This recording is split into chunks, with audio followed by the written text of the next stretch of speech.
इस्लाम कोट शहर में bypass road ते आबादिन वेझो शहरनि जे सख़्त एतराज़नि तोड़े एहतजाजनि बावजूद इम्कानी तौर शराब जो गुथो खोलण जी कोशिशुनि ख़िलाफ़ 3 मार्च ते आचर जे ॾींहुं शहर में मुकमल तौर ते शटरबंद हड़ताल ऐं धरणे जो ऐलान कयो वियो आहे।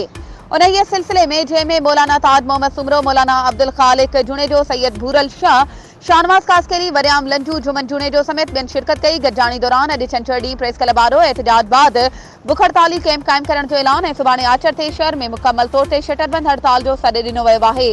अॻवाणनि चयो त शहर अॻ में समाजी बुराइनि जे वर चढ़ियल आहे, वरी ॿियो गुथो खोलण जी ज़बरदस्ती कोशिश कई पई वञे।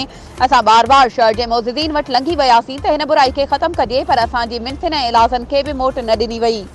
गुथो खोलींदड़ 2 माण्हू हिन एॾे वॾे शहर जी अवाम खे थुॾे पैसनि जे ज़ोर ते हिते जो अमन ख़राब करणु चाहिनि था। असां नथा चाहियूं त का छिकताण थिए, पर का बि धुर शराब खे विखुड़जी खपाईंदड़नि खे सच नथी चवे। असां समाजी तौर उन्हनि खां मुकमल बाइकआउट कयूं था।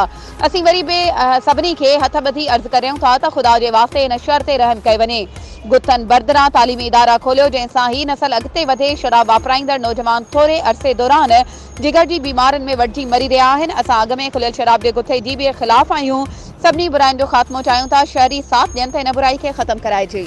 वधीक ख़बरुनि ऐं अपडेट्स जे लाइ असांजे चैनल खे सब्सक्राइब कयो ऐं हा, बेल आइकन खे प्रेस करणु न विसारिजो त जीअं असांजी हर नई अचण वारी वीडियो तव्हां ताईं पहुची